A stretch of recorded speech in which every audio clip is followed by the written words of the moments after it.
உபவாசத்தை குறித்து நாங்கள் பார்க்கிற நேரம், முதலாவது உபவாசம் நாங்கள் தியானித்த உபவாசம் சீஷர்களின் உபவாசம், ஊழியம் செய்கிற தேவ பிள்ளைகளின் உபவாசம். மாற்கு 9ஆம் அதிகாரம் 29ஆம் வசனம், ஏசாயா 58ஆம் அதிகாரம் 6ஆம் 7ஆம் வசனங்களில் நீங்கள் பார்த்தீங்கன்றால், ஊழியம் செய்கிற தேவனுடைய பிள்ளைகள் கட்டாயம் ஒவ்வொரு கிழமை நீங்கள் உபவாசம் பண்ணணும். புதன்கிழமையில் ஊழியத்துக்கு வருகிறவர்கள் குழுவினர்கள் கூட தண்ணீர் கூட இல்லாமல் நாங்கள் உபவாசிக்கிறோம். எதற்காக? இயேசு நமக்கு காண்பித்திருக்கிற வழி. ஸோ தண்ணீரும் இல்லாமல் ஆகாரம் இல்லாமல் காலை 6 மணியில் இருந்து இங்கே ஒரு கூட்டம் இருந்து செபிக்கிறது, உபவாசம் பண்ணி செபிக்கிறது. அதனுடைய பலனை தான் நாங்கள் இந்த ஆராதனைகளில் நாங்கள் காணக்கூடியதாக இருக்கிறது. இப்போ இயேசுவோடு சீஷர்கள் இருக்கிற நேரம் ஒரு சீஷனும் ஜெபிக்கல. உங்களுக்கு தெரியுமோ தெரியாது, ஒரு சீஷனும் ஜெபிக்கல. அப்போ உபவாசமும் பண்ணல, ஜெபிக்கவும் இல்லை. இந்த சீஷர்களுக்கு தலைவனாக இருந்தான் பேதுரு, அவனும் ஜெபிக்கல. இயேசு வந்து கேட்குறார், காட்டி கொடுக்கப்பட போகிறார், என்ன கொஞ்ச நேரம் தான் இருக்குது, 1 ஹவரில் வந்து என்னை பிடிச்சிருவாங்க, அதுக்கப்புறம் என்னை போய் அரைஞ்சிருவாங்க சிலுவையில், என் ஆத்மா வியாகுலப்படுது, எனக்காக ஒரு 1 ஹவர் ப்ளீஸ் ப்ரே பண்ணுவீங்களா, இந்த ஜெபத்தில் தாங்குங்க. ஒரு 1 ஹவர் கூட, ஒரு மனத்தியாலும் கூட சீஷர்களால் ஜெபிக்க முடியாமல் போனது. இயேசுவுக்கு நெருக்கமாக இருந்த 3 சீஷர்கள், பேதுரு, யாக்கோபு, யோவான், அவர்களாலேயும் ஜெபிக்க முடியாமல் போயிட்டு. அதால தான் ஒரு நாள் ஒரு தகப்பன் தண்ட பிள்ளையை கொண்டு வரார். பிசாசு பிடிச்சிருக்கு, வலிப்பு வந்து விழுறான். ஆகவே சீஷர் இடத்துல கொண்டு வந்த இவங்க போட்டு ஜெபிக்கிறாங்க. பிசாசு ஆடுது, ஆனால் ஓடுதில்லை. சிலாக்க ஜெபிக்கக்குள்ள பிசாசு ஆடும், ஆனால் ஓடாது. ஓடாட்டி என்ன பிரயோஜனம்? மந்திரவாதியும் மந்திரம் செய்யக்குள்ள அது ஆடுது, வேப்பங்கத்தோட அது ஆடும், ஆனால் ஓடணும். அப்போ ஓடணும்டா இந்த சீஷர்கள் ஜெபிக்கலை. சரியா? இந்த சீஷர்கள் ஜெபிக்கலை, இவங்க ஜெபிக்கிறான், அது ஆடுது, ஓடுதில்லை. பிறகு அந்த தகப்பன் விட்டுட்டான், களைச்சி போய் விட்டான், இனி என்ன ஒன்றும் செய்ய இயலாது. இயேசு சுவாமியின் இடத்துல அந்த தகப்பன் பிள்ளையை கொண்டு போகிறார். ஐயா, உங்களோட சீஷர்ட்டை கொண்டு போன ஐயா. இயேசு சுவாமி ஒரு வார்த்தை தான் சொன்னார். அவன் அலக்கழிஞ்சு விழுந்தான், நுர தள்ளினான், செத்தவனை போல இருந்தான், எழும்பினான், பரிபூர்ண விடுதலை. இரவு போயிட்டு சீஷர்கள் இயேசுகிட்ட கேட்குறாங்க, அது எப்படி? அது நீங்கள் சொன்னோன்னே அது ஓடுது, நாங்கள் சொன்னோம் ஓடுதில்லை. இயேசு சுவாமி சொன்னான், உபவாசம் ஜெபத்தால் தான் இது ஓடும். அப்போ அதோட அர்த்தம் என்ன? இவன் உபவாசிக்கிறதும் இல்லை, செவிக்கவும் இல்லை. அப்போ நீங்கள் இன்னொரு தடவை கேட்கலாம், அது அப்படி? அப்போ இயேசு சுவாமி 70 பேரை 2 பேரை அனுப்பினாரே, அவர்களோட கையால் மிகுந்த அற்புதங்களும் அடையாளங்களும் நடந்ததே, அது எப்படி? அது அவங்க ஜெபிக்கல தானே, அப்பண்டா அவங்களும் உபவாசிக்கலையே, ஆனால் அற்புதங்கள் நடந்ததே. கேளுங்க, அவர்கள் ஜெபிக்கல உண்மைதான், ஆனால் இயேசு ஜெபித்து கொண்டு இருந்தார். இயேசு இவங்களை ஊழியத்துக்கு அனுப்பி அவர் உபவாசம் பண்ணி ஜெபித்து கொண்டிருக்கிறார் தனியே. அப்போ இயேசு சுவாமி இவர்கள் ஒவ்வொருவரும் கரங்களை வைக்க வைக்க வைக்க, வியாதிஸ்கள் மேலே வைக்க, பிசாசு பிடித்தவர்கள் மேலே வைக்கக்குள்ள இயேசுவின் இடத்துல இருந்து அவர்கள் அந்த அபிஷேகத்தை உறிஞ்சி இழுக்கிறாங்க. இன்று என்ன நடக்குது என்று இயேசு அறிகிறார். ஒரு நாள் ஒரு இயேசுவாமி திரளான ஜன கூட்டத்துக்குள்ளால் நடந்து போறார். ஒரு பெரும்பாடல் ஒரு இஸ்திரி வந்து இயேசுவின் அங்கேயின் ஓரத்தை தொட்ட உடனே அவர் சொல்றார், என்னிடத்துல இருந்து வல்லமை புறப்பட்டதை நான் கண்டேன். பார்த்தீங்களா? போனதை நான் கண்டேன். So there's anointing that has been drawn from Jesus. 70 பேரும் இயேசுவின் அபிஷேகத்தில் ஊழியம் செய்றாங்க. அதான் இயேசு சுவாமி சொன்னார், பிசாசு மின்னலை போல விழுகிறதை கண்டேன். ஒவ்வொரு பிசாசு விழ விழ அவர் உணர்ந்தார், அவர் அதை கண்டார். ஆகவே பணி செய்கிற நீங்க ஜெபிக்காம உபவாசிக்காம நீங்க வந்து ஜெபிக்கிற நேரம் வியாதிஸ்ல டீமோட சேர்ந்து நீங்க தலைவருடைய அபிஷேகத்தை தான் உறிஞ்சு இழுக்கிறீங்க என்பதை மறக்க வேண்டாம்.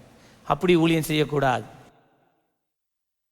வீட்டு கூட்டம் நடத்த போறீங்களா, முன்னே நாள் உபவாசம் பண்ணி ஜெபிங்க. இல்லாட்டி அன்றைக்கு நாள் உபவாசத்தோட நீங்க போய் பாருங்க என்ன நடக்குதுன்னு பாருங்க. 2வது எஸ்ராவினுடைய உபவாசம், த எஸ்ரா ஃபாஸ்ட். எஸ்ரா 8ஆம் அதிகாரம் 21ஆம் வசனம், 7ஆம் அதிகாரம் 14 முதல் 17 வசனங்கள்.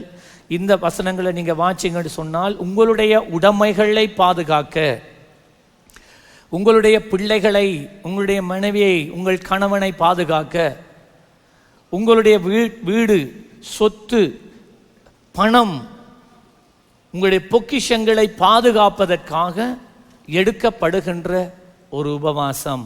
கள்ளர்கள் உங்கள் தோட்டத்துக்குள்ளே பாயாதபடி, கள்ளர்கள் உங்களுடைய சொத்தை களவெடுக்காதபடி, நீங்கள் ஏமாற்றப்படாதபடி, உங்கள் பிரயாணங்களிலே பாதுகாப்பு உண்டாகும்படி எடுக்கப்படுகின்ற உபவாச ஜெபம் தான் எஸ்ராவினுடைய உபவாசம். நான் அதை பேசிட்டேன். மூன்றாவது உபவாச ஜெபம் எலியாவின் உபவாச ஜெபம். when you are depressed, உங்களோட மன அழுத்தங்களுக்கூடாக போற நேரம், மனச்சோர்வுகளுக்கூடாக போகிற நேரம், வாழ்க்கையில எழும்ப முடியாமல் தவிக்கின்ற நேரம், ஆவி முறிக்கப்பட்டிருக்கின்ற நேரம், தற்கொலை எண்ணங்கள் உங்களை வந்து சூழுகின்ற நேரம், எல்லாவற்றையும் விட்டுவிட்டு ஓட வேண்டும் என்கிற நினைக்கின்ற நேரம், அழுத்தங்கள் அதிகமாய், நெருக்கங்கள் அதிகமாய் வரும் போது நீங்கள் எடுக்க வேண்டிய உபவாசம் எலியாவின் உபவாசம். 1 ராஜாக்கள் 19:4, 19, 18, 19 வசனங்கள், அதுகளை நீங்க வாசிக்கலாம். 4வது உபவாசம், 4வது உபவாசம் சாமுவேலின் உபவாசம். 1 சாமுவேல் 4:21, 1 சாமுவேல் 7:3-6 இந்த வசனங்களை நீங்க வாசிச்சீங்கன்னு சொன்னா, தேவனுடைய பிரசன்னம், அவருடைய மகிமை கர்த்தருடைய ஜனங்களை விட்டு நீங்கி போயிற்று. கர்த்தாவே, தேவ பிரசன்னம் இல்லாத ஒரு வாழ்க்கை, தேவன் இல்லாத ஒரு வாழ்க்கை. அப்ப தேவன் இல்லை என்றால் அவர்கள் ஆசீர்வதிக்கப்பட முடியாது. 2வது, சத்துருக்கள் அவர்களை சூழ்ந்து அவர்களை கொள்ளையடிக்க வருகிறார்கள், அவர்களை அழித்து போட வருகிறார்கள், அவர்களை அடிமைப்படுத்த வருகிறார்கள். அப்ப இந்த நேரத்தில் இப்படியான சூழ்நிலைகள், தேவ பிரசன்னத்தை உணர முடியுதில்லை, ஜெபிக்கிற நேரம் உணர முடியுதில்லை, ஆலயத்துக்கு ஆராதனைக்கு வந்த உணர முடியுதில்லை, வேதம் வாசிக்கிற நேரம், தியானிக்கிற நேரம் உணர முடியுதில்லை. நீங்க ஆண்டவரோட நேரம் செலவழிக்கணும் என்று குந்தினா எல்லாம் வட்டையா இருக்கு. தேவ பிரசன்னத்தை உங்களால உணரவே முடியுதில்லை. கர்த்தர் உங்களோட இல்லை. இல்ல, நான் கர்த்தரோட இருக்கிறேன். நீங்க சொல்லலாம் நீங்க கர்த்தரோட இருக்கிறது, அது இல்லை பிரச்சனை. கர்த்தர் உங்களோட இருக்கிறாரா? தேவன் உங்களோடு இருக்கிறாரா? யோசேப்பு விருத்தி அடைந்தான், சிறையில் போட்டோனையும் விருத்தி அடைந்தான். காரணம் என்ன? வேதம் சொல்லுது திரும்ப திரும்ப, யோசேப்போட கர்த்தர் இருந்தார். யோசேப்பு சொல்லல நான் கர்த்தரோடு இருந்தேன், அது 2வது சொன்னா. யோசேப்பு கர்த்தரோடு, கர்த்தர் யோசேப்போட இருந்தார். It's very important. இன்றைக்கு இதுதான் கேள்வி, கர்த்தர் உங்களோடு இருக்கிறாரா? உங்களுடைய வாழ்க்கையின் எல்லைகளுக்குள்ளே கர்த்தர் இருக்கிறாரா? நீங்க ஜெபிக்கிற நேரம் கர்த்தர் உங்கள் நடுவில் இறங்கி வருகிறாரா? நீங்க தேவ பிரசன்னத்தை உணர்றீங்களா? நீங்க தேவனுடைய பிரசன்னம் உங்களுடைய சரீரத்திலே மேலே செலுக்க வைக்கிறதா? இது மிஸ்பாவிலே அவன் கர்த்தரை நோக்கி உபவாச ஜெபத்தோடு கூப்பிட்டான். கர்த்தர் திரும்பி வந்தார். சரி, இன்றைக்கு நான் தொடர்கிறேன். 5வது விதவையின் உபவாசம். விதவையின் உபவாசம், the widow's fast. 1 ராஜாக்கள் 17ஆம் அதிகாரம் 10 முதல் 16 வசனம் வரையிலே. அப்பொழுது எலியா அவளை பார்த்து, பயப்படாதே. நான் 13ஆம் வசனத்திலிருந்து வாசிக்கிறேன். அப்பொழுது எலியா அவளை பார்த்து, பயப்படாதே, நீ போய் உன் வார்த்தையின்படி ஆயத்தப்படுத்து. ஆனாலும் முதல் அதிலே எனக்கு ஒரு சிறிய அடையை பண்ணி என்னிடத்திலே கொண்டு வா, பின்பு உனக்கும் உன் குமாரனுக்கும் பண்ணலாம் என்று சொன்னார். இங்கே எலியா பஞ்ச காலம் 3.5 வருஷம் இவன் சொல்லிட்டான், வானத்தை அடைச்சிட்டான், மழை பெய்யாது. மழை பெய்யாதென்றால் கொடுமையான பஞ்ச காலம் தேசத்தில் உண்டாயிற்று. ஆனால் தேவன் எலியாவுக்கு தண்ணீரை கொடுத்திருந்தார் கேரி நீரூற்றண்டையில். கொஞ்ச காலமாக அதுவும் வத்திட்டு இவன் சாரிபாத்தன்கிற ஒரு கிராமத்துக்கு போகிறான்.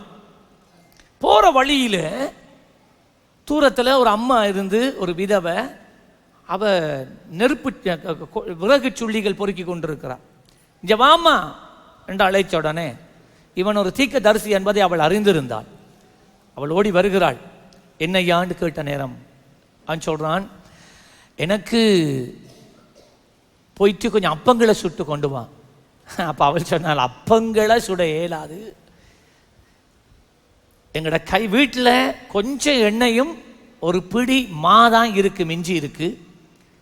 எனக்கு ஒரு மகன் உண்டு, நாங்கள் 2 பேரும் ஒரு அடை ஒரு ரொட்டியை செய்து கடைசி சாப்பாடு சாப்பிட்டுட்டு நாங்கள் சாக போகிறோம். சாப்பாடு இல்லை. அந்த நாட்களில் பஞ்சத்து நிமித்தம் இவள் ஆகாரம் இல்லாமல் இருக்கிறாங்க. அப்போ இந்த எலியா சொல்கிறான், நீ போய் அந்த மாவை எடுத்து முதலாவது ரொட்டியை எனக்கு செய்து கொண்டு வா, தண்ணீரை கொண்டு வாங்க. தண்ணீரமே இல்லை, அந்த நாட்களில் பஞ்சம், தண்ணி இல்லை, தண்ணியும் கொண்டு வா. அப்போ தண்ணி இல்லைன்னு அவ சொல்லலை. ஓகே, இட்ஸ் ஓகே, நம்ம தண்ணி இல்லாமல் செத்தா செத்துட்டு போவோம், மனுஷனுக்கு தேவை, மனுஷனுக்கு நாங்கள் கொடுப்போம். இவர் எங்கேயோ இருந்து வந்திருக்கிறார், இவருக்கு இங்கே ஒரு வீடு இல்லை, இவருக்கு இங்கே ஒரு குடும்பம் இல்லை, இவர் தங்கியிருக்கிற ஒரு ஸ்தலம் இல்லை, இவர் தேவ மனுஷனாக இருக்கிறார், ஆகவே நமக்கு இருக்கிறதை நாம் கொடுக்கணும் என்று அவள் கொடுத்தாள். உடனே எலியா சொல்றார், கேளு, நீங்க இப்படி செய்யறதால இந்த பஞ்ச காலம் முடியும் வரைக்கும் உங்களுக்கு மா செலவழிஞ்சு போறதும் இல்லை, எண்ணெய் குறைவடைஞ்சும் போறதில்லை. அப்படி சொன்னபடியே அவள் போய் அந்த தேவ மனுஷனுக்கு ஒரு அப்பத்தை செய்து கொண்டு கொடுக்கிறாள். ரொட்டியை இருந்ததை செய்து கொடுத்தாள். ஆனால் வீட்டை திரும்பி பார்க்கிற நேரம் எடுக்க எடுக்க மா வந்து கொண்டே இருந்தது, எடுக்க எடுக்க தண்ணீர் வந்து கொண்டே இருந்தது. ஹல்லேலூயா! எடுக்க எடுக்க வந்து கொண்டே இருந்தது. அந்த பஞ்ச காலம் முடியும் வரைக்கும் அந்த தாயும் அந்த மகனும் அவருடைய குடும்பம் என்று சொல்லக்குள்ள பரம்பரையை தான் குடும்பம் என்று சொல்லுவார்கள். அந்த பரம்பரையே பஞ்ச காலம் முடியும் வரைக்கும் சாப்பிட்டார்கள். அந்த பரம்பரை என்று சொல்லக்குள்ள ஏறக்குறைய 300-350 பேர் சாப்பிட்டார்கள். அப்ப விதவையினுடைய உபவாசம் என்றால் என்ன? ஏசாயா 58:7 படி, பசி உள்ளவனுக்கு உன் ஆகாரத்தை பகிர்ந்து கொடுக்கிறது. விளங்கிட்டா? விதவையின் உபவாசம் என்றால் பசி உள்ளவனுக்கு உன் ஆகாரத்தை பகிர்ந்து கொடுக்கிறது. 2வது, துரத்துண்ட சிறுமையானவர்களை வீட்டிலே சேர்த்து கொள்ளுவது. 3வது, வஸ்திரம் இல்லாதவனை கண்டால் அவனுக்கு வஸ்திரம் கொடுப்பது. 4வது, உன் மாம்சமானவனுக்கு உன்னை ஒழிக்கிறதும் ஒழிக்காமல் இருக்கிறதும் அல்லவா என்ன? உகந்த உபவாசம். அப்ப என்ன செய்யணும்? ஏழைகளுக்கு கொடுக்கிறது. உபவாச நாட்கள்ல பார்த்து யாரும் வருவாங்க, ஏதாவது உதவி கேட்டு வருவாங்க. இது ஆண்டவர் ஒரு வேளை அனுப்புகிற தூதர்களாக இருப்பார்கள். நாம கவனமா இருக்கணும், துரத்தி விடக்கூடாது. நாங்க ஆவி, அதான் நமக்கு பகுத்தறிகிற ஆவி வேணும், பகுத்தறியணும், ஆவிகளை பகுத்தறியணும். இந்த ஆள் யாரு, கர்த்தர் அனுப்புற ஆளா இல்லையா? இப்ப யாருக்கு நீங்க உதவி செய்தீங்கண்டா கவனிச்சீங்கன்னா அந்த ஆட்கள் திரும்ப திரும்ப திரும்ப வருவார்கள். சரியோ? முதலாந்தரம் 2ஆந்தரம் செய்ததுக்கு தேவ ஆசீர்வாதம் உங்களுக்கு வரும், அதுக்கு பிறகு வராது. ஏனண்டா இவங்க பாரத தேவன் அனுப்பி வரல, இவங்கள்ட்ட போனா ஏதாவது சுரண்டிட்டு வரலாம் என்று வர்ற கூட்டம் அது. ஊழியர்கள் கூட வருவார்கள். இங்க மட்டக்களப்பில் இருக்கிறாங்க கொஞ்சம் பேர். அப்படி எல்லா சபைகளிலும் இருக்கிற கொஞ்சம் வசதி படைச்ச குடும்பங்களை நோட் பண்ணி வச்சுட்டு இவங்க ஒவ்வொரு மாசமும் இந்த குடும்பங்களை போயிட்டு ஒரு விசிட் பண்ணி தீர்க்க தரிசனம் ஒன்று சொல்லி அது நடக்குதோ இல்லையோ, அதுக்கிடையில் இவங்க வாக்குத்தத்தமான வசனங்களை எல்லாம் எடுத்து வச்சு வாக்குத்தத்தம் ஆண்டவர் உங்களுக்கு கொடுக்கிறார் என்று சொல்லி இப்படியே பேசி கடைசியில் காணிக்க எடுத்துட்டு போறதுக்கு போற ஆட்கள் இவங்க. நீங்க கொடுக்குற காணிக்க நிலத்துல தான் விழுகுது, நல்ல நிலத்துல விழல, உங்களுக்கு எந்த ஒரு பலனும் கிடைக்காது. ஆகவே நீங்க இதை விளங்கி கொள்ளணும். தேவன் உங்களுக்கு அனுப்புவார். பசியோட யாரை அனுப்புவார்? இந்த நம்ம ஆட்கள் எப்படி உபவாசமா? அல்லேலூயா. காலம்பரை சாப்பிடலை, மத்தியானம் சாப்பிடலை, இரவு காலம்பரை மத்தியானம் இரவு சாப்பாடை சேர்த்து சாப்பிடுறது.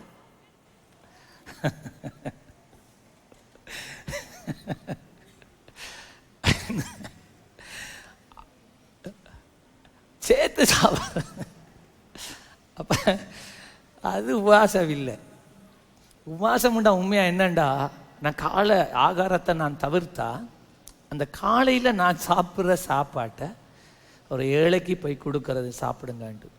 மத்தியான சாப்பாட்டை எடுத்துக்கொண்டு போய் பேக்கெட் பண்ணி கொடுக்கறது, சாப்பிடுங்கண்டு.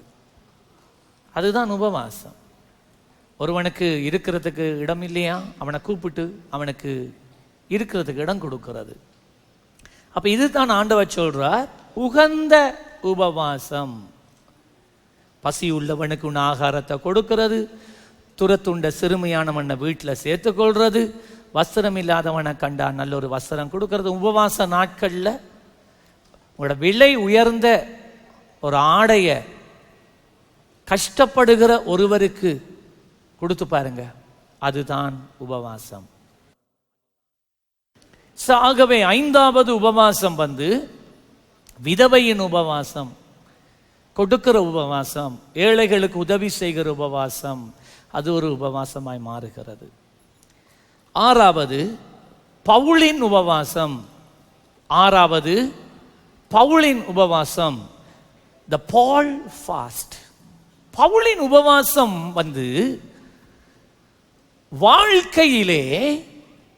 வாழ்க்கைக்கு தேவைப்படும் தெய்வீக வழிநடத்தலுக்காக பண்ணுகின்ற உபவாசம்.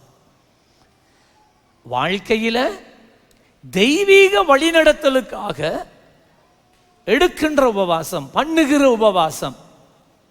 அப்போஸ்தலர் 9ஆம் அதிகாரம் 3 முதல் 6 வசனத்துல 9வது வசனத்தை நான் முதல் வாசிக்கிறேன். பவுல் 3 நாள் பார்வை இல்லாதவனாய் புசியாமலும் குடியாமலும் இருந்தான். 3 நாட்கள் பவுல் அப்போஸ்தலன் அவன் சவுலாய் இருந்து ஆண்டவரால் சந்திக்கப்பட்ட போது அல்லும் பகலும் புசியாமலும் குடியாமலும் 3 நாட்கள் உபவாசம் பண்ணினான். சரியா? என்ன நடந்தது? பவுல் சபையை துன்பப்படுத்துவதற்காக அனுமதியை பெற்றுக்கொண்டவனாய் ஏனைய போர் வீரர்களோடு இவன் போய்கொண்டிருக்கிறான். போகிற நேரம் மிகுந்த பிரகாசமான ஒளியாய் இயேசு அவனுக்கு வெளிப்பட்டார். இயேசுட முகத்தை பார்க்கல, ஒளியைத்தான் அவன் கண்டான். அந்த ஒளியை கண்டதுமே அந்த ஒளியில வல்லமை இருந்தது. அந்த ஒளி அவனை பட்டதும் அவன் கண்கள் குருடாயிட்டு. அவனுக்கு என்ன நடந்தது என்று தெரியா? உங்களுக்கு தெரிந்தானே, சிலருக்காக நாங்கள் செபிக்கிற நேரம் கர்த்தருடைய வல்லமையினால் கீழே விழுவார்கள். இவன் குதிரையில் இருந்தவன் கீழே விழுந்துட்டான். வானத்தில் இருந்து பெரிய சத்தமாய், பவுலே பவுலே, நீ ஏன் என்னை துன்பப்படுத்துகிறாய்? முள்ளில் உதைக்கிறது உனக்கு கடினமா? அவனோடு வந்த மற்ற அந்த போர் வீரர்கள் எல்லாம் அந்த சத்தத்தை கேட்டாங்க. ஆனா யார் பேசணும்னு காண தெரியாது. அவர்கள் வெளிச்சத்தை காணல, அவர்கள் சத்தத்தை கேட்டார்கள். பவுல் வெளிச்சத்தையும் கண்டு சத்தத்தையும் கேட்டான், குருடனாயிட்டான். இப்ப தடவி தடவி அவனோட இருந்தவங்க எல்லாம் போயிட்டாங்க. ஆக்களை பிடிச்சி இவன் நேர்த்தருவில் போய் ஒரு யூதான்றவனுடைய வீட்டில் போய் உட்கார்றான். என்ன செய்யறது?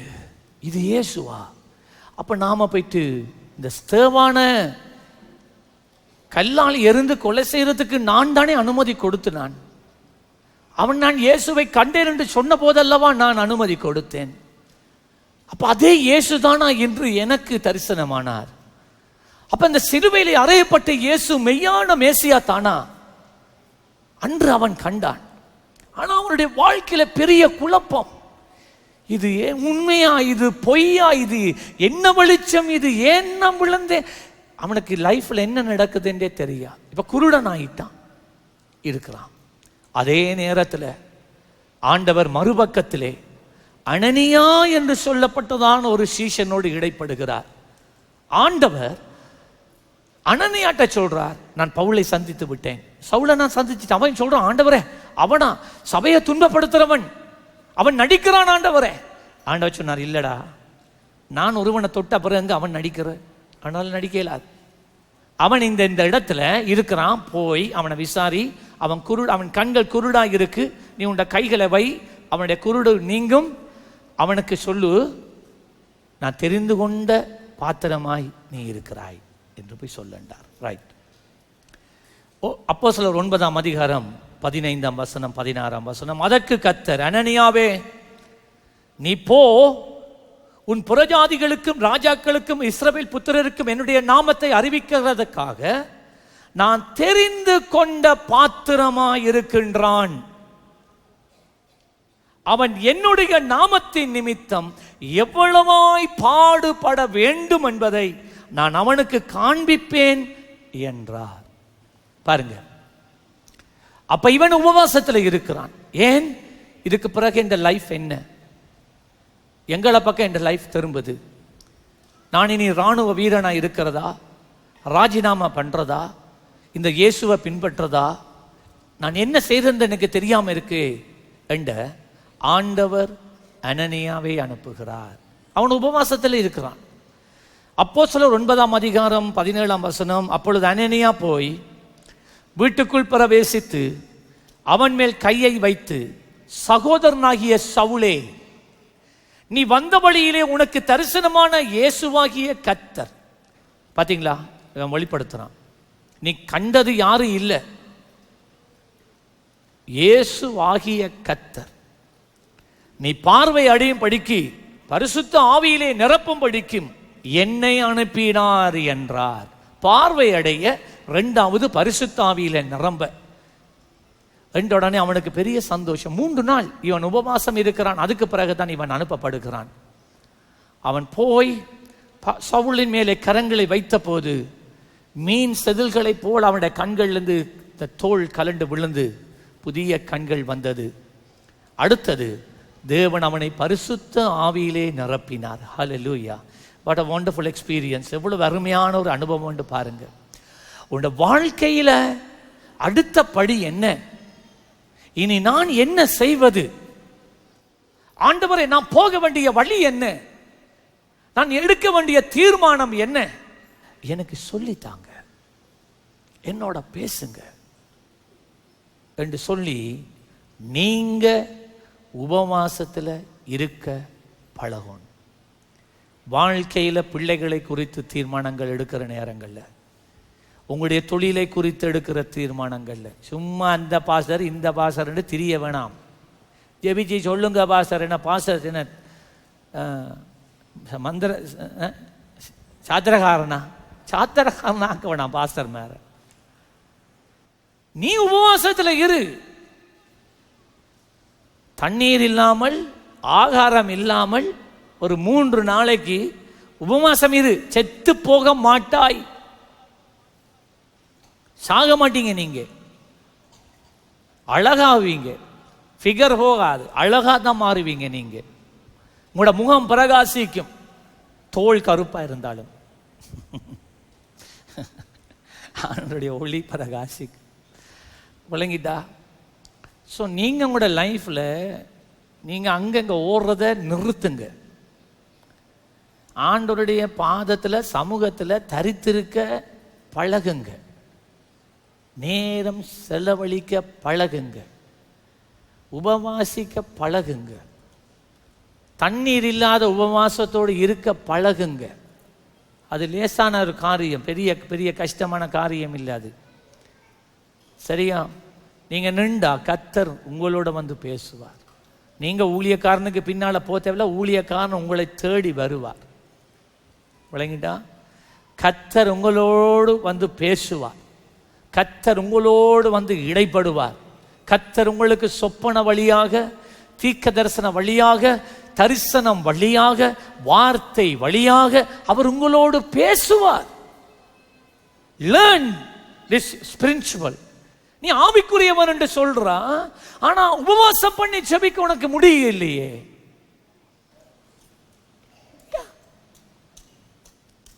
உபவாசமே பண்ணாதாக்கள் கையை உயர்த்துங்கண்டா யாரும் உயர்த்த மாட்டீங்க.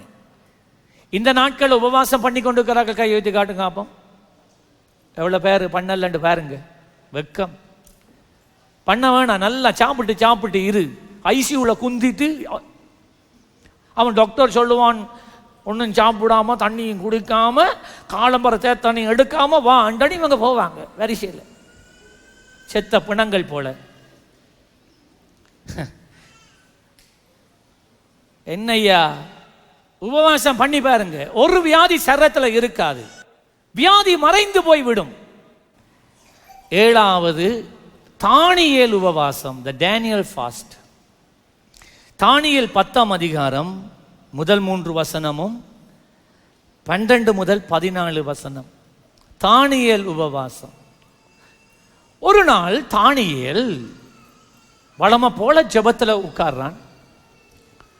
இந்த ஜெபத்தில் உட்கார்ந்து இருக்கிற போது கர்த்தர் அவனுக்கு ஒரு தரிசனத்தை காண்பித்தார். வளமை போல இவன் ஜெபத்தில் உட்கார்ந்த நேரம் தேவன் அன்றைக்கு தானியேலுக்கு ஒரு பெரிய ஒரு தரிசனத்தை காட்டிட்டான். தரிசனத்தை காட்டினா அது பெரிய பயங்கரமான ஒரு தரிசனம். மிருகங்கள், பறவைகள், நெருப்பு. உண்மையா அந்த தரிசனம் கடைசி காலங்களில் குறித்த தரிசனம். வெளிப்பாட்டு புஸ்தகத்தில் யோவான் பத்மு தீவுல ஆண்டவர் போய் அவனை வச்சிருக்கிற நேரத்தில் இந்த தானியேலுக்கு ஆண்டவர் வெளிப்படுத்தின வெளிப்பாட்டை தான் யாவரும் விளங்கிக் கொள்ளத்தக்கதான முறையில் வெளிப்படுத்தின சுவிசேஷத்தை ஆண்டவர் அங்கே கொடுக்கிறார். யோவான் வெளிப்படுத்தின சுவிசேஷத்தை பெறுவதற்கு முன்பதாக, எசேக்கியேல் வெளிப்பாட்டை பெறுவதற்கு முன்பதாக ஆண்டவர் இந்த வெளிப்பாட்டை தானியேலுக்கு தான் கொடுத்தார். தானியேலுக்கு இதுதான் முதலாவது தடவை கடைசி காலங்களை குறித்ததான செய்தி. எவருமே கடைசி காலங்களை குறித்து பேசினது இல்லை அதுவரைக்கும். இவனுக்கு ஒன்றுமே புரியவில்லை, இது என்னென்றே விளங்கவில்லை. வாசிக்கிறேன். பெர்சியா ராஜாவாகிய கோரேஸ் அரசாண்ட 3ஆம் வருஷத்திலே பெல்ஷசாசார் என்ற பெயரிட்ட தானியேலுக்கு ஒரு காரியம் வெளியாக்கப்பட்டது.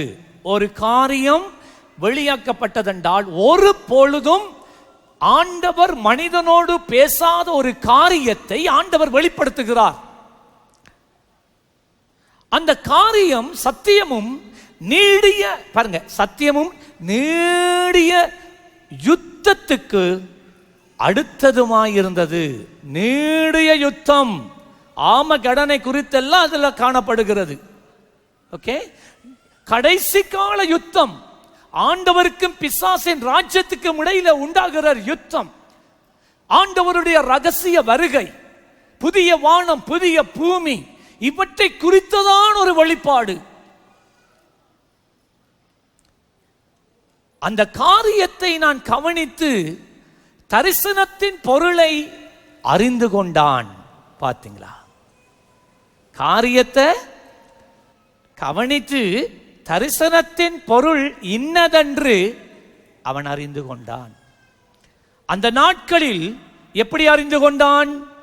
அந்த நாட்களில் தானியேலாகிய நான் 3 வாரம் முழுவதும் துக்கித்துக் கொண்டு இருந்தேன்.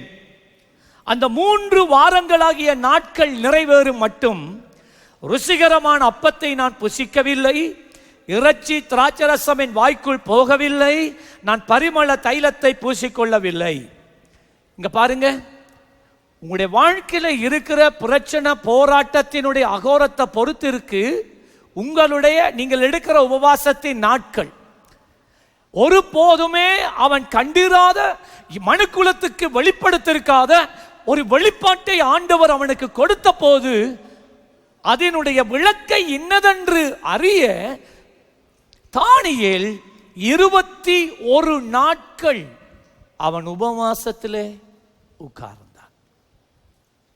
என்னத்துக்கு இந்த உபவாசம்? தானியேலின் உபவாசம் எதுக்கு? ஆண்டவருடைய வெளிப்பாட்டுக்கு. சரியா? சிலர் அன்றைக்கு ஒருவர் பிரதர், இந்த பிரதர் கோயிக்க மாட்டார், நான் இதை சொன்னார், ருஜான், நான் கனவுல என் ரூமுக்குள்ள நிறைய நண்டு வாரதா கண்டன். அதுக்கு அர்த்தம் என்ன? நான் நண்டு, பைபிள்ல நண்டை பற்றியே கிடையாது. யூதர்கள் நண்டு சாப்பிட மாட்டாங்க, அதோடு தெரியும். நண்டு. நான் சொன்னேன், டேய், உனக்கு ஆண்டவர் கனவுல பேச தெரியுமுண்டா, அதுக்குரிய வியாக்கியானத்தையும் கொடுக்க தெரியும் தானே. உட்கார்ந்து அவர்த்தையே நீ கேட்டுக்கோ. சிலாக்கள் வந்து சொல்லுவாங்க, பாஸ்டர், ஒரு முகம் வந்து ஆடு போல, உடம்பு வந்து சிங்கம் போல, கண் வந்து புறாட கண் போல. என்னப்பா சார் அர்த்தம்? அதோட அர்த்தம் என்னண்டா, நீ நல்லா பிரியாணி சாப்பிட்டு நல்லா சினிமா படம் பார்த்து படுத்ததால வந்தது. வேற என்ன சொல்ற? வேற என்னதான் சொல்ற? ஐயா, தானியேலுக்கு ஆண்டவர் தரிசனத்தை கொடுத்தார், சொப்பனத்தை கொடுத்தார். அவன் உபவாசம் பண்ணா, ஆண்டவர்கிட்ட கேட்டா ஆண்டவர் கொடுத்தா. இதென்னண்டா கிடக்கிற இடமெல்லாம் சுத்தி திரிஞ்சு எல்லா கதையெல்லாம் கதைச்சி தேவையில்லாத காரியங்கள்ல கைய போட்டு நல்லா சாப்பிட்டு நல்லா அந்த வெறியன் போல படுத்துட்டு என்ன வரும்? மிக்ஸ் நூல். என்னடா சுரேஷ், இதுல நூடுல்ஸ் கனவா இருக்கு, சிக்கன் இருக்கு, அது இருக்கு, இது இருக்கு அப்படின்னு சொன்னா இரவு இவ்வளத்தை சாப்பிட்டுட்டு கனவாவா, சிக்கனா, மீனா, ராலா என்றுட்டு ஒன்றொண்டா போக்கி பொறுக்கி சாப்பிட்டுட்டு பக்கத்தில் இருக்கிற பேட்லையும் இருக்கிறேன் சாப்பிட்டு இரவையில படுக்க போனா என்ன வரும்? கோடி வரும், பாஞ்சி ரால் வரும். காலையில் எழும்பி சொல்லுவாங்க, ஐயோ பாஸ்டர், கர்த்தர் எனக்கு ஒரு தரிசனம் காட்டினா கோழி வருது பாஸ்டர், கோழிக்கு மேல ரால் பாஞ்சி வருது பாஸ்டர். பாஸ்டர், அதுக்கப்புறம் ஒரு முட்டை உருண்டு வருது பாஸ்டர். சில நேரம் எல்லாம் வேடிக்கை ஆகிட்டா இன்றைக்கு எல்லாத்தையும். ஸோ உண்மையான சரியான முறை என்னண்டா, தேவன் உங்களோட பேசினா, கர்த்தர் உங்களுக்கு ஒரு சொப்பனம் காட்டினா, கர்த்தர் உங்களுக்கு ஒரு தரிசனம் காட்டினா, நீங்கள் உடனே கேட்கணும், ஆண்டவரே அதன் வியாக்கியானம் என்ன, இதன் அர்த்தம் என்ன? அப்போ ஒரு நாள் இருந்து பாப்பீங்க, ஒன்றுமில்லை, உபவாசம் இருந்து பாருங்க, நீங்கள் பேசுங்க, ஆண்டவரே இது என்னத்தை நீங்கள் காட்டுறீங்க. அன்றைக்கு ஒரு உபவாச நாட்களில் வந்து ஆராதனை முடிஞ்ச உடனே வந்து சொன்னா, பாஸ்டர் ஒரு தரிசனத்தை, ஆராதனை நேரத்தில் நான் தரிசனத்தை கண்டேன், வெள்ளை குதிரைகள் அப்படியே திரண்டு வருகிறது, அது அப்படியே எங்களை நோக்கி வந்து கொண்டிருக்கிற நேரத்தில் அதுக்கு பின்னால் பெரிய ஒரு அலை வந்து அதெல்லாம் மூடிக்கொண்டு வருது. ஆனால் இங்கால பக்கத்தில் ஜெபிக்கிற ஒரு கூட்டம் இருக்கு, அவர்கள் ஜெபித்து கொண்டு இருக்கிறார்கள். அந்த ஆவேசத்தோடு வந்த அந்த அலைகளால ஜெபிக்கிறவர்களை தாண்டி ஒரு அடியும் உள்ள வர முடியவில்லை. வந்த அலை அப்படி இருக்க, அதுக்குள்ளால முதல் வந்து கொண்டிருந்த அந்த வெள்ளை குதிரைகள் அப்படியே தொடர்ந்து வந்து கொண்டு இருப்பதாக அந்த சகோதரி சொன்னார். அந்த சகோதரி இருந்தா கையை வைத்து காட்டுங்க. இங்க இன்றைக்கு இருக்கிறீங்களா? ஸ்டான்லி அந்த இருக்கிற அந்த சகோதரி. என்ன பாஸ்டர் அர்த்தம்? அம்மா நீயே உபவாசப்படி ஆண்டவட்ட கேட்டுக்கோம்மா. அதை தான் அவைக்கு சொன்னேன். எனக்கு தெரியாது, எனக்கு ஆண்டவர் தரிசனம் தந்தா அதனுடைய வியாக்கியானத்தை நான் அவர்கிட்ட கேட்டு பெற்றுக்கொள்ளுவேன். இனி கர்த்தர் என்ன வச்சிருக்கிறார் எங்களுக்கு தெரியாது, ஆனால் நீங்கள் அந்த தரிசனம் உண்மை, அது என் மனசில் இப்போ இருக்கு, நான் ஆண்டவர்கிட்ட கேட்டுக்கொண்டிருக்கிறேன். என்ன ஆண்டவரே அதனுடைய அர்த்தம் என்ன? ஒன்று எனக்கு தெரியும், ஜெபிக்கிறவர்களால் தான் பல காரியங்களை தடுக்க முடியும். ஆமென். ஜெபிக்கிறவர்களாய், உண்மையாய் ஜெபிக்கிறவர்களால் வருகிற பிசாசின் அகோர அலைகளை தடுக்க முடியும். ஆமென். வெள்ள குதிரைகள் எப்பொழுதுமே தேவனுடைய ராஜ்யத்தை குறித்து பேசுகிறது, தேவனுடைய நீதியை குறித்து பேசுகிறது. தேவ நீதி எப்பயுமே நிற்கும். சரி, நான் அதை பற்றி பேசக்கூடாது. இவன் சொல்றான், நான் ருசிகரமான சாப்பாடு சாப்பிடலை, இறைச்சி சாப்பிடலை, திராட்சை ரசம் சாப்பிடலை, பெர்ஃப்யூம் கூட அடிக்கலை, பெர்ஃப்யூம் அடிக்கலை, அது கூட அடிக்கலை. அவன் சொல்றான், இப்படித்தான் நான் உபவாசம் பண்ணி கொண்டு இருந்தேன். அப்பொழுது அவன் என்னை நோக்கி, 12வது வசனத்தில், இப்ப ஆண்டவர், இப்ப 21 நாட்கள் முடிஞ்சு உபவாசத்தில் இருந்து ஆண்டவர் காபிரியேல் தூதனை அனுப்புகிறார்.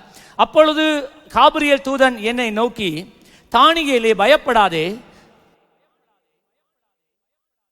நீ அறிவை அடைகிறதுக்கும் உன்னை உன்னுடைய தேவனுக்கு முன்பதாக சிறுமைப்படுத்துகிறதுக்கும், பாத்தீங்களா, நீ அறிவு அடைவதற்காக அந்த தரிசனத்தினுடைய கருப்பொருள் என்ன, அதனுடைய சத்தியம் என்ன என்பதை நீ அறிவதற்காக, அறிவை அடைகிறதற்காக உன்னை உன்னுடைய தேவனுக்கு முன்பதாக என்ன செய்தாய்?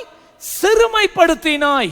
உபவாசம் பண்ற நேரம் நாங்க எங்களை தேவனுக்கு முன்பதாக சிறுமைப்படுத்துகிறோம். ஆண்டவரே என்ன சொல்றோம்? ஆண்டவரே பாரும், ஆண்டவரே இந்த மனுஷீகத்தில் இருந்து கொண்டு ஒரு நாளும் எனக்கு உங்களை தொட இயலாது. உபவாசத்தில் என்ன இந்த சரத்தில் எவ்வளவு உட்டைக்கலும் ஆண்டவரே, இந்த சரத்தால் என்ன உட்டைச்சு நான் உங்களோட பாதத்தில் வந்து அமர்ந்து இருக்கிறேன், எனக்கு நீங்க பேசுங்க. இதுதான் சிறுமை. உபவாசம் ஒரு மனிதனை சிறுமைப்படுத்தும். நல்லா வயிறு முட்டை திண்டுட்டு 1 லிட்டர் கோக்கை குடிச்சிட்டு முன்னுக்கு நெஞ்ச தள்ளிட்டு, நான் ஒரு பூச்சி ஆண்டவரே, நான் ஒரு புழு ஆண்டவரே, நான் ஒரு தூசின்னு சொல்லல, பிரயோசனம் இல்லை. உன்னை நான் சிறுமைப்படுத்த வேண்டுமானால் நீ எனக்கு என்ன சிரிப்பாக தான் வருது, பரவாயில்ல, சிறுமைப்படுத்து. அல்ல என்னவா? சிறுமைப்படுத்து.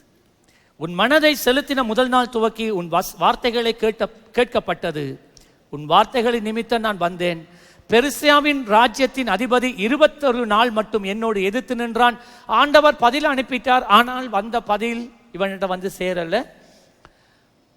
பிசாசு வான மண்டலத்தில் இருக்கிற மட்டக்களப்புக்கு மேல இருக்கிற பிசாசு அவனை பிடிச்சு வச்சுட்டான். காபிரியேல் தூதனை பாத்தீங்களா? உங்களுக்கு ஆண்டவர் அனுப்புகிற ஆசீர்வாதங்களை வான மண்டலத்திலே பிசாசு தடுத்து வைக்கிறான். இன்றைக்கு ஆண்டவர் உங்களுக்கு கொடுக்கிற வேண்டிய செய்தியை நீங்க தொடர்ந்து ஜெபிக்காட்டி அது உங்களுக்கு கிடைக்காது. தானியேல் கர்த்தருடைய பாதத்திலே விழுந்த அந்த நிமிஷமே ஆண்டவர் காபிரியேலை அனுப்பி அதற்குரிய வியாக்கியானத்தை அனுப்பிட்டார். ஆனால் அவனுக்கு அது கிடைக்கல. 21 நாள் கிடைக்கல. 21 நாள் பிறகுதான் கிடைக்குது. அப்பொழுது காபிரியேல் வந்து சொல்றான், என்னண்டா, நீ ஆண்டவருக்கு பிரியமான ஒரு தேவ மனுஷன், நீ ஜெபத்துல குந்தின அந்த முதலாவது நிமிஷத்திலேயே ஆண்டவர் என்ன அனுப்பிட்டார் இதனுடைய பதில சொல்றதுக்கு. ஆனால் பெர்சியா ராஜ்யம் என்றால் அந்த நாட்களில் இருந்த ஈராக், அங்கதான் இவன் அடிமையாக இருக்கிறான். அந்த ஈராக் தேசத்தினுடைய அதிபதி, இலங்கை தேசத்துக்கு மேல் ஒரு அதிபதி இருக்கு, இந்த மட்டக்களப்பு பிரதேசத்துக்கு மேலாக ஒரு அதிபதி இருக்கு. உங்களுக்கு ஆண்டவர் கொடுக்கிற ஆசீர்வாதங்களை அவன் வானத்திலே தடுத்து வைத்திருக்கிறான். நீங்க வயிறு முட்டை சாப்பிட்டுட்டு இருந்தா உங்களுடைய வர வேண்டிய ஆசீர்வாதம் ஒரு நாள் உங்களுடைய சேவிய காலத்தில் வந்து சேராது. என்ன செய்யணும்? தானியேல் 21 நாள், அதாவது அந்த ஆசீர்வாதம், அந்த பலன், அந்த தேவன் அனுப்பின செய்தியை பெறும் வரைக்கும் 21 நாள் எடுத்தது உபவாச ஜெபம். 21 நாள் உபவாச ஜெபம் தான் அந்த தடையை உடைக்கக்கூடியதாக இருந்தது. இன்றைக்கு சிலருடைய வாழ்க்கையில ஆவியில ஜெபிச்சு எழும்ப இல்லாம இருக்கிறீங்க. எவ்வளவுதான் பிரயாசப்படுறீங்க, அபிஷேகத்தை பெற முடியாம இருக்கிறீங்க. பரிசுத்த ஆவியானவர் உங்களால உணர முடியாம இருக்கு. நான் சொல்றேன், என்ன நீங்க என்ன செய்யணும் என்று 21 நாட்கள் உபவாசம் இருந்து பாருங்கள். நீ உபவாசம் இருந்து பார். 21 நாட்கள் ஒரு வருஷத்துல குறைஞ்சது நீங்க உங்களுக்கு ஒரு 21 நாள் உபவாசம் இருக்கணும். நீங்க ஒரு ஆவிக்குரியவன் என்றல்ல சொல்றீங்க, பெந்தகோஸ்த சபைண்டல்ல நீங்க உங்களை சொல்லிக் கொள்றீங்க. அப்படின்னா ஏன் உபவாசம் பண்ணாம இருக்கிறீங்க? இன்றைக்கு ஆண்டவர் கொடுக்கிற ஆசீர்வாதம் கூட உங்களுக்கு வராம இருக்கிறதுக்கு காரணம் அதுதான். சிலருடைய வாழ்க்கையில பிசாசின் தொல்லை முடிவடையதே இல்லை. எப்ப ஜெபிச்சாலும் ஆடிக்கொண்டே இருக்கிறாங்க. ஏன்? உபவாசம் பண்ணி ஜெபி. உன்னுடைய விடுதலைக்காக நீ உபவாசம் பண்ணி ஜெபி. உன் குடும்பத்துக்காக நீ 21 நாள் உபவாசம் பண்ணி ஜெபி. பெர்சியா ராஜ்யத்தின் அதிபதி 21 நாள் மட்டும் என்னோடு எதிர்த்து நின்றால், ஆனாலும் பிரதான அதிபதிகள் ஒருவனாகிய மிகாவேல் எனக்கு உதவியாக வந்தான். ஆதலால் நான் அங்கே பெர்சியாவின் ராஜாக்களிடத்தில் தரித்திருந்தேன். இப்போதும் கடைசி நாட்களில் பார்த்தீங்களா இவனுக்கு கிடைச்ச வெளிப்பாடு என்ன? கடைசி நாட்களில் உன் ஜனங்களுக்கு சம்பவிப்பதை உனக்கு தெரிய பண்ணும்படிக்கு வந்தேன். இந்த தரிசனம் நிறைவேற இன்னும் நாள் செல்லும் என்றார். ஆகவே தானியேலினுடைய உபவாசம், fasting for God's divine insight. சில நேரம் உங்களோட வாழ்க்கையில ஏன் இப்படி நடக்குது, எதனால இது ஆகுது, ஏன் இது இப்படி ஆகணும், ஏன் இந்த வாழ்க்கையில இப்படி இருக்கு, புரியுது இல்லையே, நான் எப்படி ஜெபிக்கணும், நான் என்ன செய்யணும் விளங்கலையே, யாருக்கு புரியுது இல்லையே என்று நீங்க இருக்கிறீங்களா? நான் சொல்றேன், இந்த நேரம் அந்த நேரம்தான் நீங்க உபவாசத்தில் இறங்கணும். உபவாசத்தில் இறங்கி பாருங்க. உபவாசத்தில் இறங்கி பாருங்க. கர்த்தர் உங்களுக்கு இதுவரைக்கும் தெரியாத காரியங்களை அவர் உங்களுக்கு வெளிப்படுத்துவார். ஆமேன்.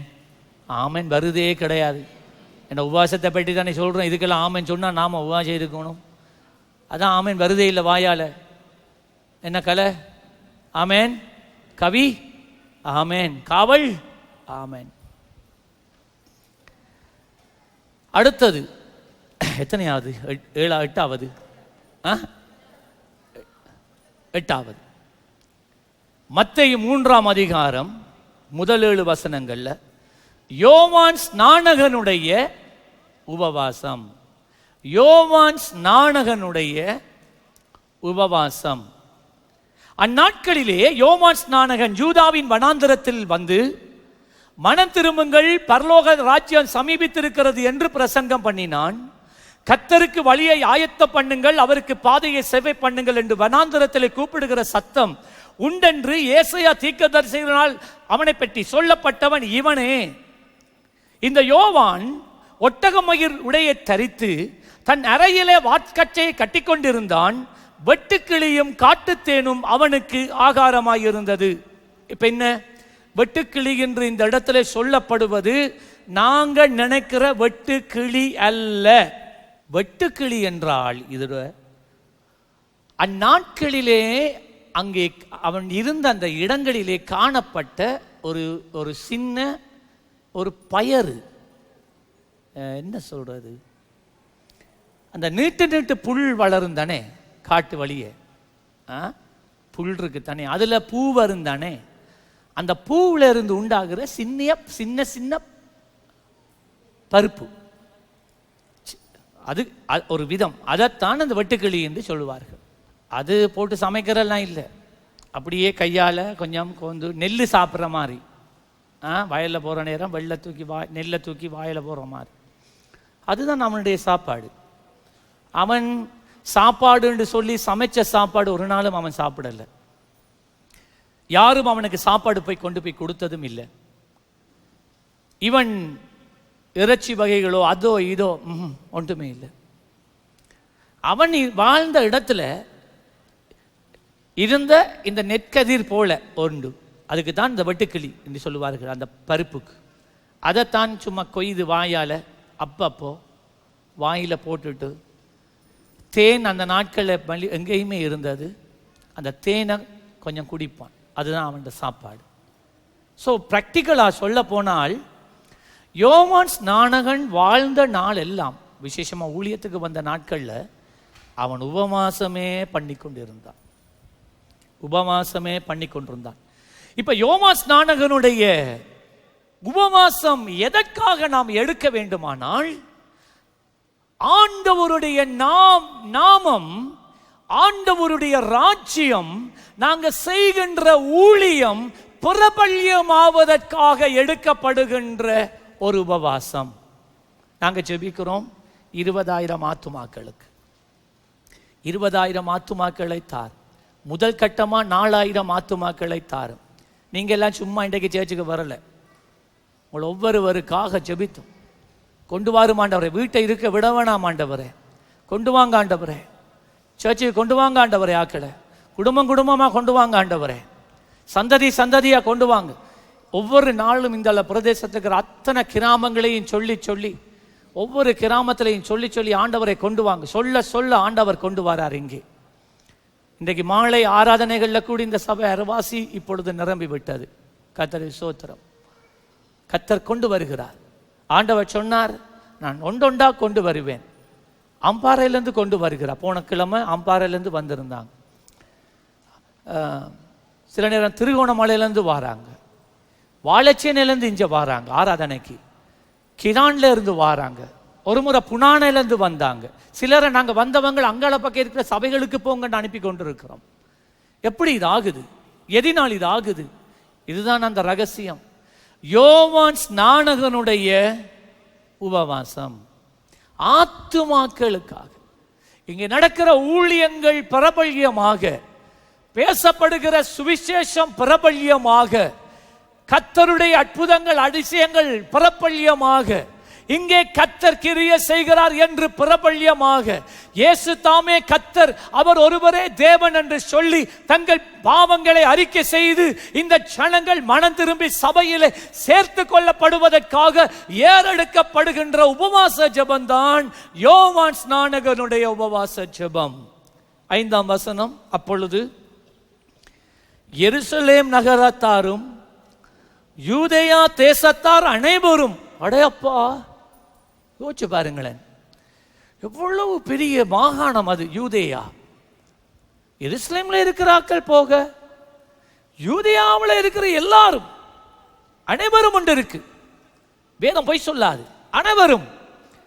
யோர்தானுக்கு அடுத்த சுற்றுப்புறத்தார் யாவரும், வெளி பிரதேசங்களில் இருந்து, வெளி இடங்களிலே இருந்து ஜனங்கள் வாராங்க. சுற்றுப்புறத்தார் யாவரும் அவனிடத்துக்கு போய் தங்கள் பாவங்களை அறிக்கையிட்டு யோர்தான் நதியில் அவனால் ஞானஸ்தானம் பெற்றார்கள். அது மட்டுமில்லை, பரிசேயரிலும் சதுசேயரிலும் அநேகர் தன்னிடத்தில் ஞானஸ்தானம் பெறும்படி வருகிறதை அவன் கண்டு, விரிய பாம்பு குட்டி, அடா பரிசேயம் வாரான், சதுசேயம் வாரான், சந்தோஷப்படு. இவ்வளோ பேருக்கு ஞானஸ்தானம் கொடுக்குறார். அந்நியருக்கு வாரான், ஞானஸ்தானம் கொடுக்குறான். இந்த சர்ச்சிலேருந்து வாராங்க, சந்தோஷமாக ஏற்றுக்கொள்ள தானே வேணும். யோவான் ஸ்நானகன் சந்தோஷமாக ஏற்றுக்கொள்ளட. அட விரியம் பாம்பு குட்டிகளே, வெள்ளை அடிக்கப்பட்ட கல்லறைகளே, வரும் கோபத்துக்கு தப்பித்துக் கொள்ள உங்களுக்கு வகை காட்டினவன் யாரேடா? யார் இங்க வர சொன்ன உங்களை? யாரு உங்களுக்கு என்னத்துக்கு இங்க ஞானஸ்தானம்? என்ன விதமா பேசுறான்னு பாருங்க. நாங்க பேசினா கல்லெறிஞ்சிருப்பான். இதுதான் யோவான் ஸ்நானகன் பேசினான். இவ அப்படிதான் பேசினான், காரசாரம். யோவான் ஸ்நானகன் வெட்டொண்டு துண்டு 2 கேஸ் தெளிவா முகத்துக்கே பேசினான். ஆக்கள் ஏற்றுக்கொள்றாங்களோ இல்லையோ அது அவனுக்கு ஒரு ப்ராப்ளமே கிடையாது. அவனை சுற்றி நிறைய சீஷர்கள் இருந்தாங்க. ஒரு நாள் வந்தது, இயேசுவுக்கு பின்னால போயிட்டான். அவனுக்கு அது ஒரு ப்ராப்ளமா இருக்கவே இல்லை. ஒரு டவுட், நீங்க தானே அந்த மேசியா? 2 தரம் சொல்லி கேட்டான். ஓம்னு சொன்னா அதோட அவன்கிட்ட கழுத்து போயிட்டு, அன்றைக்கோட அவன்கிட்ட கழுத்து போயிட்டு, மேசியாவை கண்டேன் என்ற சந்தோஷத்துல அவன் போயிட்டான். இயேசுவினுடைய ஊழியத்துக்காக வழியை வகுத்தவன் அவன். கவனிச்சு பாருங்க, இவ்வளவு கடினமான ஒரு உபதேசம், கட்டுப்பாடான ஒரு ஊழியம், இவ்வளவு ஜனங்கள், தன்னுடைய பட்டணம், தன்னுடைய மாவட்டம், தன்னுடைய அப்பால் பிரதேசத்தில் இருக்கிற ஜனங்களே, வேறு தேசங்களில் இருக்கிறவங்களே இவனுடைய செய்தியை கேட்டு ஞானஸ்தானம் பெற வாராங்கண்டா. அதுக்கு காரணமாய் இருந்தது எது? அவனுடைய வாழ்க்கையில தொடர்ந்து இருந்த உபவாச ஜெபம். பிரதர் ராஜேந்திரம் தொடர்ந்து உபவாசம் என்ன செய்யக்கூடி. நான் அறிய பிரதர் ராஜேந்திரம் மட்டக்களப்புக்கு அந்த நாட்களில் வர்ற நேரம் நாங்கள் தான் அவருக்கு மேடை அடிக்கிறது. ஆரம்ப நாட்களில் அப்போ தான் அவருடைய ஊழியங்கள் ஆரம்பிக்கிறது. 70ஆம் ஆண்டுகளில் மட்டக்களப்புக்கு எடுத்ததே ஃபாதர் பாலா அவங்க, ஆங்கிலிக்கன் சபை. அவருக்கு கதைக்கவே இயலாது, கதை சத்தமே வராது, மூச்சு வராது. ஆனால் எப்போ பார்த்தாலும் ஒவ்வொரு நாளும் அவர் உபவாசம். ஒரு போத்தல் தண்ணியோட தான் தெரிவார். ஏன்னா இரவில் ஏதாவது ஒரு அப்பத்தில் 2 அப்பம் சாப்பிடுவாராம். அதை விட்டால் அவருடைய ஊழிய நாட்கள் எல்லாம் அவர் உபவாசத்திலேயே தன் நாட்களை கழித்தார். ஊழியம் வளர்றதுக்கு தேவனுடைய மனுஷன் கூடிய காலம் உபவாசத்தில் இருக்கிறது அவசியம். வேறு எதினாலும் ஜனங்கள் சபைக்குள்ள வரமாட்டான், வேறு எதுனாலும் வரமாட்டான்.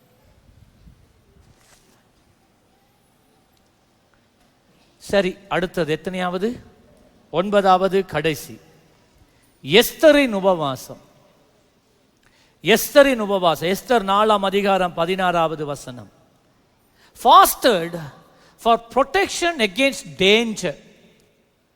ஆபத்து வருகின்ற போது, ஆபத்து நேரிடுகின்ற போது, சத்துருக்கள் எதிராய் எழும்புகின்ற போது அவர்கள் நம்மை மேற்கொள்ளாதபடிக்கு நாம் செய்கின்ற உபவாசம். எஸ்தரும் அவளுடைய குடும்பமும் அவளுடைய சந்ததியும் அழிக்கப்படும்படிக்கு எல்லா தீர்மானங்களும் தீட்டப்பட்டாயிற்று. மொர்தெகாய் என்று சொல்லப்பட்டதான் அவனுடைய சிறிய மாமனார் அதை அறிந்து எஸ்தரிடத்தில் சொல்லுகிறாள். அங்கே ஆமான் என்று சொல்லப்பட்டவன் இந்த காரியங்களுக்கு எல்லாம் காரணகர்த்தாவாய் இருந்தான். அப்ப இந்த சந்தர்ப்பத்தில் என்ன செய்யறது? மொர்தெகாய் சொன்னா, ஏய் போயிட்டு ராஜாவினிடத்துல சொல்லு, எங்களெல்லாம் அழிக்கிறதுக்காக ஒருவன் தீவிரமா செயல்பட்டு கொண்டிருக்கிறான் என்று. ராஜாவை ஏமாற்றி அவன் முத்திரை மோதிரத்துல அவன் அச்சை குத்தி எடுத்துட்டான். ராஜாவை ஏமாத்தி போட்டான் அவன். அதன் பின்பதாக எஸ்தர் சொல்றான், நான் எப்படி ராஜாண்ட சமூகத்துக்குள்ள போறது? அவர் செங்கோலை நீட்டாட்டி நான் செத்து போயிடுவேன். மொர்தெகாய் சொன்னாடே, யாங்க எல்லாம் சாக நீ மட்டும் உயிரோட இருப்பான்னு நீ நினைக்கிறியா? போ, உபவாசத்தை கூட்டு, ராஜாவின் சமூகத்தில் போய் சேரு, போய் பேசு என்றார். எஸ்தருக்கு ஒரே கலக்கம். இப்பதான் ராணியா வந்திருக்கிறார். கொஞ்ச காலத்துக்கு முதல் தான் அந்த ராஜா தன்னுடைய மனைவி ராஜஸ்திரியை இல்லாமல் அவள் துரத்தி போட்டார், இல்லாமலாக்கி விட்டாள். அதுக்கு பிறகுதான் இந்த எஸ்தரை இளவரசியாக அவர் ஏற்றுக்கொண்டிருக்கிறார். இப்பதான் முதலாவது சந்தர்ப்பம் எஸ்தர் அவரை சந்திக்க போகிறது. மொர்தெகாய் இப்படி சொல்றான். அவள் சொன்னாள், சரி எல்லா யூதட்டையும் சொல்லுங்க, 3 நாள் உபவாசம் பண்ணி ஜெபிக்க சொல்லி. எல்லா குடும்பங்கள், பிள்ளைகள், வாலிபர்கள், தாய் தகப்பன், பிதாக்கள் யாவரும். அரண்மனையிலே அநேக யூதர்கள் இருந்தார்கள். அத்தனை பேரும் சேர்ந்து நாங்களும் அரண்மனையிலே உபவாசம் பண்றோம் 3 நாட்கள். கர்த்தர் நமக்கு ஜெயத்தை கொடுப்பார். இந்த உயிர் போனாலும் பரவாயில்ல, நான் ராஜா சமூகத்துக்குள்ள நான் போவேன் என்று போனாள். நீ போய், எஸ்தர் 4:16, நீ போய் சூசானில் இருக்கிற யூதரை எல்லாம் கூடி வர செய்து 3 நாள் அல்லும் பகலும் புசியாமலும் குடியாமலும் இருந்து, புசியாமலும் குடியாமலும் இதெல்லாம் நீங்க நோட் பண்ணணுமா? இந்த தண்ணீர் இல்லாத உபவாசம் என்று சொன்னனே கொஞ்சம் பேர் சொல்லக்குள்ளேயே மயங்க விழுந்தீங்க. ஏதோ பைபிளில் இல்லாதது ஒன்று செய்கிறோம். பைபிளில் பெரிய ஜெயங்களை காண்பதற்கு எடுத்த ஜெபம் அதுதான். அல்லும் பகலும் 3 நாட்கள் புசியாமலும், என்னமா மற்றது குடியாமலும், புசியாமலும் குடியாமலும். இன்றைக்கு சபையில் இருக்கிற எத்தனை பேர் அந்த புதன்கிழமை ஜெபத்துக்கு வராமல் இருக்கிறது காரணம், அவங்க சாப்பாடு இல்லாமல் இருப்பாங்க, தண்ணி இல்லாமல் இருக்க இயலாது. ஹலோ, வேதத்தில் பல இடங்கள்ல நீங்க இதை பார்க்கலாம்.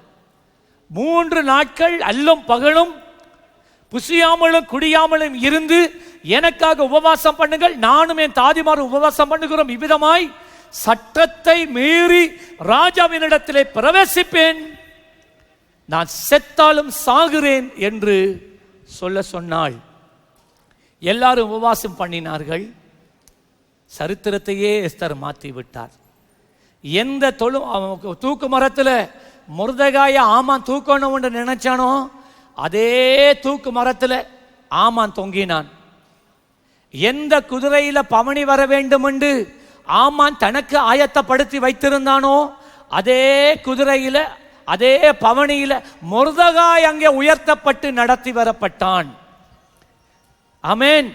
யூதர் தான் கொல்லப்பட வேண்டி இருந்த இடத்துல ஆயிரக்கணக்கான எகிப்தியர் பாபிலோனியர்கள் யூதர்களால் அந்த நாளிலே கொலை செய்யப்பட்டார்கள். அல்லேலூயா. கர்த்தர் தம் ஜனத்தை காத்து கொண்டார். உபவாச ஜெபம் பண்ணும் போது சூனியங்கள் பலிக்காது, மந்திரவாதிகளுடைய மந்திரவாதங்கள் பலிக்காது. உங்களுக்கு விரோதமாக எழும்புகிற கூட்டத்தார் 7 திசையாய் ஓடி போவார்கள். உனக்கு விரோதமாய் உருவாக்கப்படுகின்ற எந்த ஒரு ஆயுதமும் வாய்க்காதே. போன் சும்மா குந்திட்டு காலை ஆட்டிட்டு சினிமா படம் பார்த்து ஓடாது. இன்னைக்கு கணக்க பேர் அதை தான் சரிங்க. நாள் முழுதும் சினிமா படம் பார்க்கறது, வயிறு முட்டை தின்றது, வாக்கு தத்தத்தை சுவரில் ஒட்டி வைக்கிறது, 10 தரம் பார்க்கிறது. உனக்கு விரோதமாய் உருவாக்கப்படும் எந்த ஒரு ஆயுதமும் வாய்க்காதே போகும். நிச்சயமா உனக்கு ஆகும். உனக்கு முன்னால வந்து கல்லுத்துல குத்துவான்.